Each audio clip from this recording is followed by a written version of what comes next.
వరుస తుపాన్లతో అల్లాడిపోతున్న ఏపీని మరో వాయుగుండం వెంటాడుతోంది. ఆగ్నేయ బంగాళాఖాతంలో ఏర్పడ్డ ఉపరితల ఆవర్తనం నేడు అల్పపీడనంగా మారనుంది.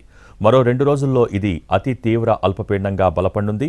ఇది వాయువ్య దిశగా పయనిస్తూ తమిళనాడు వైపు వెళ్లే అవకాశం ఉందని వాతావరణ శాఖ అధికారులు చెబుతున్నారు. రేపటి నుంచి గురువారం వరకు ఏపీలోని పలు ప్రాంతాల్లో భారీ వర్షాలు కురిసే అవకాశం ఉంది. రేపు ఉమ్మడి నెల్లూరు, ప్రకాశం, చిత్తూరు, ఉభయ గోదావరి జిల్లాల్లో భారీ వర్షాలు కురుస్తాయి. మిగిలిన ప్రాంతాల్లో తేలికపాటి నుంచి ఓ మోస్తరు వర్షాలు పడతాయి. బుధ, గురువారాల్లో సముద్రం అలజడిగా మారుతుందని, మత్స్యకారులు వేటకు వెళ్లరాదని ఐఎండీ హెచ్చరించింది. తీరం వెంబడి బలమైన గాలులు వీస్తాయని తెలిపింది.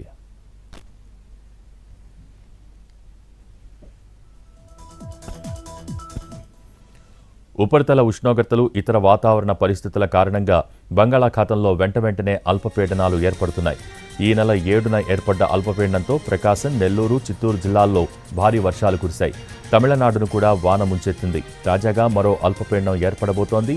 ఇది తీరాన్ని తాకిన వెంటనే అండమాన్ పరిసరాల్లో మరో అల్పపీడనం ఏర్పడే అవకాశాలు ఉన్నాయని వాతావరణ శాఖ చెబుతోంది.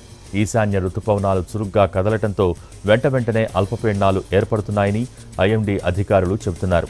వీటి ప్రభావంతో ఈ నెలాఖరు వరకు ఏపీలో భారీ వర్షాలు కురిసే అవకాశం ఉంది.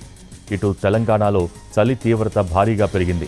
బంగాళాఖాతంలో ఏర్పడనున్న అల్పపీడనం తీరానికి దగ్గరగా వస్తే చలి తీవ్రత కొంత తగ్గుతుందని అధికారులు అంచనా వేస్తున్నారు.